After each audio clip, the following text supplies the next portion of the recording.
नमस्कार, आप देख रहे हैं इंडिया 360 न्यूज और मैं हूं विजय आपके साथ। कोरोना का कहर लगातार जारी है देश और विदेश दोनों जगह, जिसका एक सबसे बड़ा रिजल्ट सामने आया है। अब केरल में सामने आए 30,000 ज्यादा मामलों के कारण देश में फिर से बढ़ चुके हैं कोरोना के केस, जो कि 40,000 के पार पहुंच चुकी है इसकी संख्या। भारत में केरल के चलते पिछले कुछ दिनों से देश में रोजाना 40,000 से ज्यादा के मामले सामने आ रहे हैं। हालांकि एक दिन के लिए यह संख्या घटी जब मंगलवार को देश में 30,000 की लपेट में मामले दर्ज हुए। हालांकि अब एक बार फिर कोरोना के केस में उछाल दर्ज की गई है और पूरे देश में जहां कोरोना के मामले 41,000 की लपेट में है, तो सिर्फ केरल में ही 30,000 से ऊपर के मामले रिपोर्ट किए गए हैं। अब वहीं बुधवार को रिपोर्ट हुए मामलों की संख्या 41,965 हो गई है और स्वास्थ्य मंत्रालय के मुताबिक देश में पिछले 24 घंटों में कोरोना वायरस से ठीक होने वाले लोगों की संख्या 33,964 रही।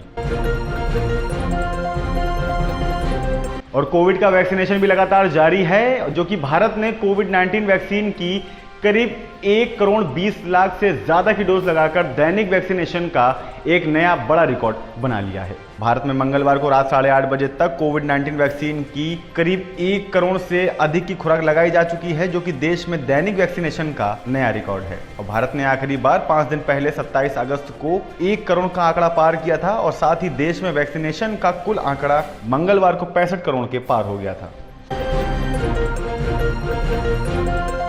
अब लद्दाख में 18,600 फीट की ऊंचाई पर सेना ने बनाई है सड़क, जिससे लेह से चीन की सीमा पर पेगोंग झील तक पहुंचना आसान हो जाएगा, जो कि भारत की दुनिया की सबसे बड़ी और सबसे ऊंची सड़क बताई गई है। और सामरिक रूप से अहम लद्दाख में भारत ने दुनिया की सबसे ऊंची सड़क तैयार की है। 18,600 फीट की ऊंचाई पर बनी यह सड़क लेह से केला दर्रे को पार कर पेगोंग झील तक 41 किलोमीटर की दूरी कम कर देगी। इसे सेना की 58 इंजीनियर रेजिमेंट ने तैयार किया है और सड़क को आम लोगों के लिए भी खोल दिया गया है। लद्दाख के बीजेपी सांसद जामयांग सेरिंग नामग्याल ने मंगलवार को इसका उद्घाटन किया और नामग्याल ने कहा कि यह सड़क सामरिक के साथ पर्यटन के नजरिए से भी काफी अहम है।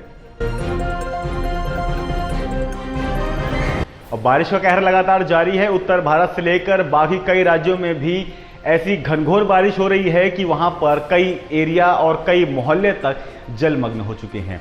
अब महाराष्ट्र और असम में बाढ़ से हालात बहुत ज्यादा खराब हो गए हैं और बिहार में लोग पलायन करने को मजबूर हैं। असम और महाराष्ट्र समेत देश के कई राज्यों में बाढ़ से हालात खराब हो गए हैं। भारी बारिश की वजह से नदियों का जलस्तर बढ़ गया है, जिससे कई गांव पूरी तरह से डूब गए हैं। बिहार में बाढ़ के कारण दरभंगा समस्तीपुर खंड पर रेल यातायात को भी स्थगित कर दिया गया है। वहीं असम में बाढ़ की स्थिति और ज्यादा बिगड़ गई है। अब केंद्रीय गृह मंत्रालय बाढ़ की स्थिति पर नजर रखे हुए हैं। वहीं राहत कार्यों के लिए एनडीआरएफ की 10 टीमें राज्य में तैनात की गई हैं। अब एक बार फिर से गैस सिलेंडर के दामों में लगी है आग और एलपीजी सिलेंडर आज से हो चुका है महंगा और 15 दिन में अब तक यह 50 रुपए का इजाफा एलपीजी के गैस सिलेंडरों में देखा गया है। घरेलू एलपीजी सिलेंडरों की कीमतों में एक बार फिर बढ़ोतरी की गई है। 15 दिन में ही गैर सब्सिडी वाले एलपीजी सिलेंडर 50 रुपए महंगे हो गए हैं। आज यानी 1 सितंबर को 25 रुपए की बढ़ोतरी की गई है। इससे पहले पेट्रोलियम कंपनियों ने 18 अगस्त को गैस सिलेंडर की कीमतों में 25 रुपए का इजाफा किया था। दिल्ली में अब 14 किलो गैस के गैर एलपीजी सिलेंडरों की कीमतों में 25 रुपए का इजाफा हुआ है और इस बढ़ोतरी के बाद अब दिल्ली में 14 किलो के एलपीजी सिलेंडर का दाम 884 रुपए 50 पैसे हो गया है।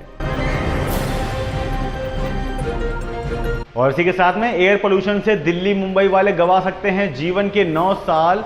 एक रिपोर्ट में हैरान कर देने वाला खुलासा किया गया है। और वायु गुणवत्ता जीवन सूचकांक यानी कि AQLI की ताजा रिपोर्ट में दावा किया गया है कि यदि भारत, पाकिस्तान, बांग्लादेश और नेपाल वायु गुणवत्ता को WHO मानकों के अनुरूप स्वच्छ बनाने में सफल हो जाए तो औसत आयु करीब 5.5 साल बढ़ जाएगी। सर्वाधिक प्रदूषित शहरों दिल्ली और कोलकाता के बाशिंदे उम्र के 9 साल गंवा सकते हैं। और AQLI की मंगलवार को जारी रिपोर्ट के अनुसार वायु प्रदूषण से मुक्ति दुनिया को औसत आयु में 2 साल और ज्यादा प्रदूषित देशों को 5 साल की बढ़त दिला सकती है। भारत में 48 करोड़ लोग गंगा के मैदानी क्षेत्र में रहते हैं, जहां प्रदूषण का स्तर बेहद ज्यादा है। और अब बात करें तालिबानी हुकूमत की, तो बाइडेन का दावा है कि अफगानिस्तान में बचे अमेरिकियों को वापस लेकर ही आएंगे, जिन्होंने पहले वहीं रुकने का फैसला किया था।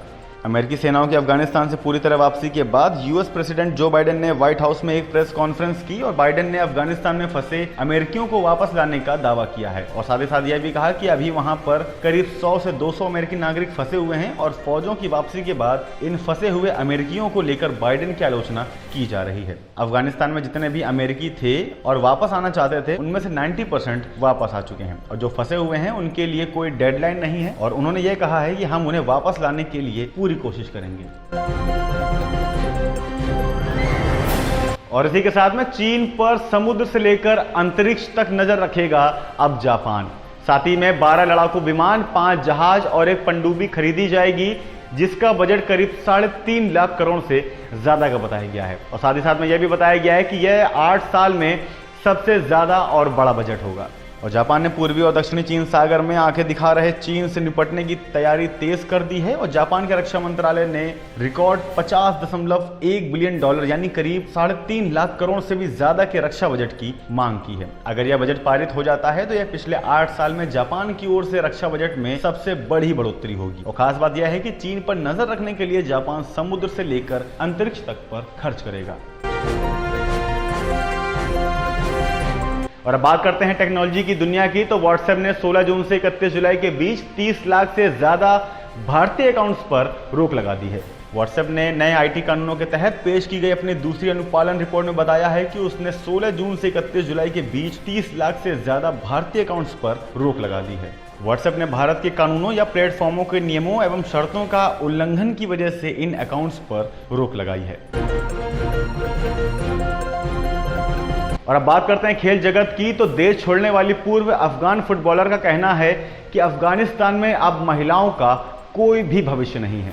अफगानिस्तान पर तालिबान के कब्जे के बाद देश छोड़कर फ्रांस शरणार्थियों केंद्र पहुंची अफगानिस्तान महिला फुटबॉल टीम की पूर्व खिलाड़ी फानूस बशीर ने कहा कि अब वहां महिलाओं का कोई भविष्य नहीं है और उन्होंने कहा कि अफगानिस्तान में महिलाओं के भविष्य के लिए हमारे बहुत सारे सपने थे और अपना देश, सपने और सब कुछ छोड़ना सभी के लिए काफी कठिन है।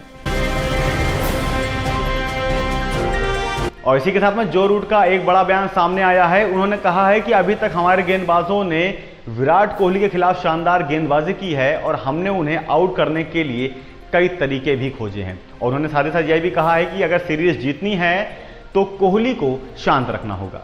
भारत और इंग्लैंड के बीच खेली जा रही 5 मैचों की टेस्ट सीरीज 1-1 की बराबरी पर है। पहले 2 टेस्ट मैचों में टीम इंडिया का खासा दबदबा देखने को मिला था, लेकिन लीड्स टेस्ट एक पारी और 76 रन से जीतने के साथ मेजबान इंग्लैंड ने जोरदार वापसी की है। सीरीज का चौथा मुकाबला 2 सितंबर से केनिंगटन ओवल पर खेला जाएगा और चौथे टेस्ट से पहले इंग्लैंड के कप्तान जो रूट का एक बड़ा बयान सामने आया है। रूट का ऐसा कहना है कि यदि इंग्लैंड को टेस्ट सीरीज जीतनी है तो बचे हुए दोनों मुकाबलों में विराट कोहली को शांत रखना होगा। और प्रेस कॉन्फ्रेंस के दौरान रूट ने यह भी कहा कि टीम की जीत का श्रेय हमारे गेंदबाजी आक्रमण को जाता है और विराट विश्व स्तरीय खिलाड़ी हैं, इसलिए इसका श्रेय गेंदबाजी को दिया जाना चाहिए। और अब बात करते हैं बॉलीवुड की, तो बॉलीवुड के अभिनेता सिद्धार्थ मल्होत्रा का कहना है कि भारत में अमेज़न प्राइम वीडियो पर सबसे ज्यादा देखी जाने वाली फिल्म बन चुकी है शेरशाह। अभिनेता सिद्धार्थ मल्होत्रा ने इंस्टाग्राम पर बताया है कि उनकी फिल्म शेरशाह भारत में अमेज़न प्राइम वीडियो पर सबसे ज्यादा देखी जाने वाली फिल्म बन चुकी है। और सिद्धार्थ ने यह भी कहा कि शेरशाह के लिए हमें जो प्यार और सराहना मिल रही है उससे वह बेहद खुश हैं। और आपको बता दें कि शेरशाह 12 अगस्त को OTT प्लेटफॉर्म पर रिलीज की गई थी। और इसी के साथ रणवीर सिंह और आलिया भट्ट काफी चर्चा में नजर आ रहे हैं। रणवीर सिंह और आलिया भट्ट अक्टूबर से शुरू करेंगे बैजू बावरा की शूटिंग। रणवीर सिंह और आलिया भट्ट पिछले कई दिनों से डायरेक्टर संजय लीला भंसाली की फिल्म बैजू बावरा को लेकर चर्चा में बने हुए हैं। अब खबर यह भी सामने आ रही है कि रणवीर और आलिया अक्टूबर से बैजू बावरा की शूटिंग करने की प्लानिंग कर रहे हैं। और खबरों के मुताबिक इस फिल्म के लिए भी गोरेगांव में एक बड़ा सेट बनाया जा रहा है। और रणवीर और आलिया इन दिनों करण जौहर की रॉकी और रानी की प्रेम कहानी की शूटिंग कर रहे हैं। आपको बता दें कि भंसाली की बैजू बावरा की कहानी और फिल्म को लेकर अभी तक ऑफिशियल अनाउंसमेंट नहीं हुई है, लेकिन रणवीर और आलिया इस फिल्म में लीड रोल के लिए फाइनल किए जा चुके हैं।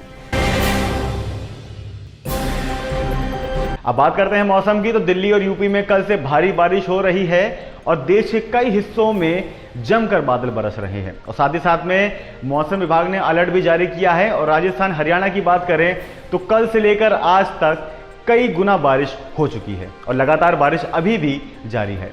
दिल्ली एनसीआर में झमाझम बारिश हो रही है। बारिश की वजह से जगह जगह पानी भी भर गया है और भारी बारिश के कारण यूपी के मथुरा में कई जगह पानी भर गया। इससे लोगों को काफी परेशानी का सामना करना पड़ रहा है और कई वाहन पानी के बीच भी फंसे हैं। दिल्ली में भी कई स्थानों पर जलभराव की समस्या देखने को मिल रही है और कई जगह दिल्ली, यूपी और हरियाणा समेत कई राज्यों में आज से स्कूल भी खुल चुके हैं। भारतीय मौसम विज्ञान विभाग यानी कि IMD ने 4 सितंबर तक देश के कई राज्यों में भारी बारिश की भविष्यवाणी की है और कई राज्यों के लिए ऑरेंज अलर्ट भी जारी किया है।